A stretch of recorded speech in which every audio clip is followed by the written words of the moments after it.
Good evening. My name is Samer Shahata, and I teach here at the Center for Contemporary Arab Studies at Georgetown University.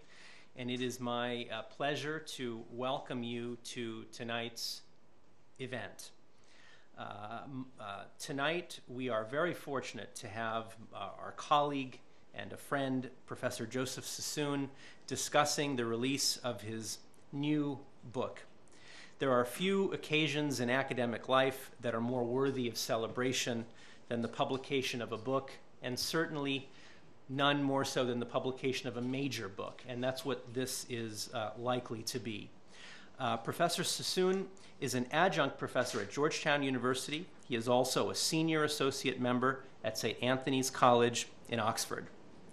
During the 2010-2011 academic year, he was a public policy scholar at the Woodrow Wilson Center for International Scholars here in Washington, D.C. During the spring term, he is a visiting fellow at All Souls College in Oxford. Professor Sassoon was born in Baghdad and completed his PhD at St. Anthony's College, Oxford. He has published extensively on Iraq and its economy and on the Middle East, including two previous books, Economic Policy in Iraq, 1932 to 1950, published in 1987, and The Iraqi Refugees, The New Crisis in the Middle East, published in 2009, in addition to numerous book chapters and other publications. His new book, based on Ba'ath documents, is entitled Saddam Hussein's Ba'ath Party, Inside an Authoritarian Regime, and it was published by Cambridge University Press in mid-December 2011. Professor Sassoon will speak for 25-30 minutes, as long as you'd like, and then that will be followed by a few brief remarks on my part as a discussant, and then we will open up the session to questions and discussion afterwards.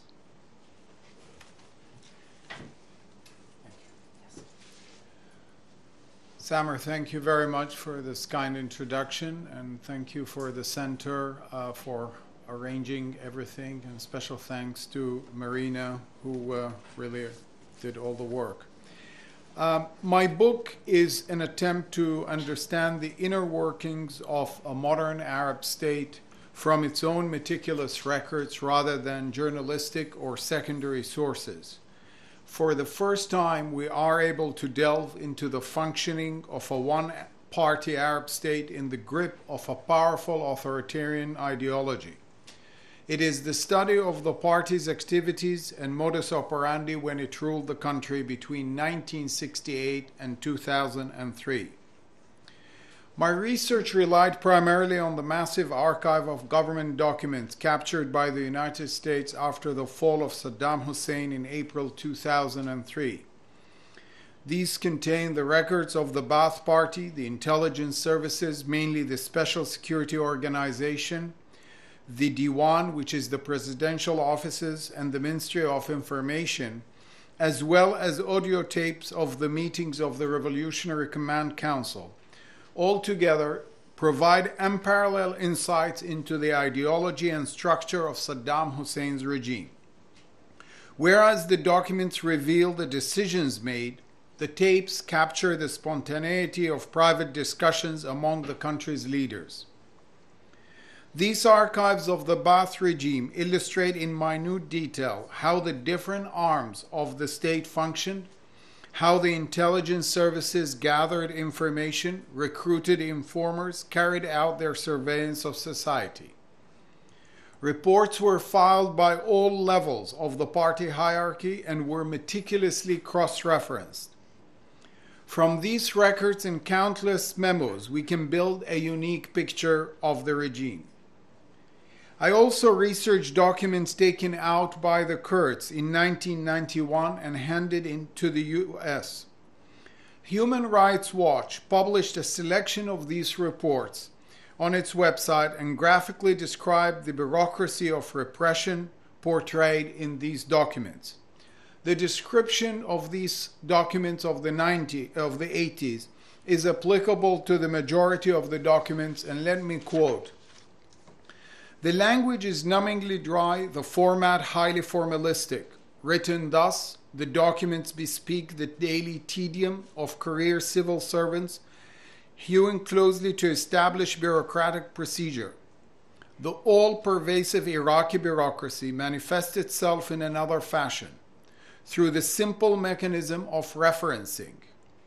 The documents are linked to one another in a vast and complex administrative web. Official decrees are issued from high and passed down the ranks in a fashion, the meticulous cross-referencing that is characteristic of the Iraqi documents simply reflects the complexity of daily life in a sophisticated modern state. End of quote. Although the regime laid strong emphasis on filing, we do not have much information about the filing system they used. We do know that filing continued uninterrupted during the Gulf War and even for a couple of weeks after the invasion of 2003. The regime created its own terminology and expanded it over time. For example, Mu'tamin, the trusted one, became the term for an informer. Arus al-Thawrat, the bride of all revolution, was the coup d'etat of February 8, 1963, which catapulted the Ba'ath into power for the first time.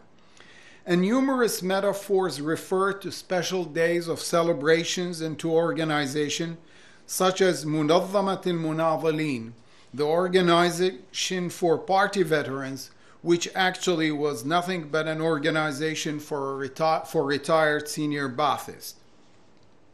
Let me start first with discussing the durability of the regime.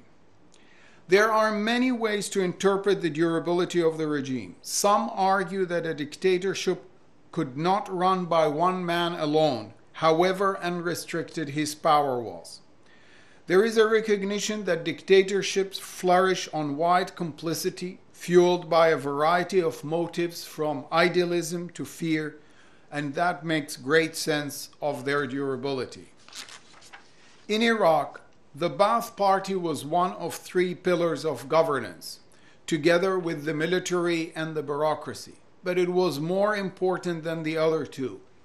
This differed from the Ba'ath regime in Syria under the first Assad, where the army was far more central because of the military background of the party's leaders.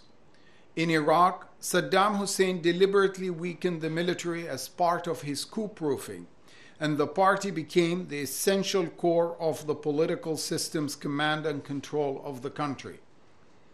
The Ba'ath's ideological domination of the armed forces began immediately after the party seized power on July 30, 1968, and the party machinery soon operated across all military ranks.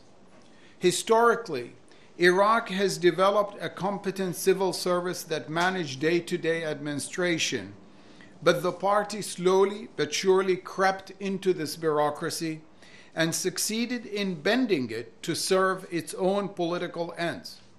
Remarkably, the state bureaucracy continued to function during the decades of instability, even though the senior management of every ministry fell into the hands of Ba'athists. Centralization of power was a key strategy. Every major party decision was centralized through Maktab Amanat Sirr al-Qatar, that's the Politburo or the party secretariat, which was in essence the party's board of directors. Its functions were drawn up in a clear and meticulous way, and its hierarchy was clearly outlined. The Secretariat oversaw the running of every party branch, which in turn controlled and collected information about every aspect of civil and military life throughout the country. Gathering information was a formidable task. The transmission of information to the leadership was often imperfect because of its sheer volume.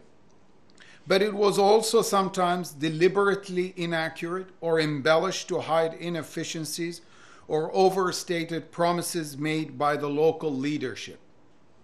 For Iraqi citizens, Negotiating the bureaucracy's hierarchical structure was a long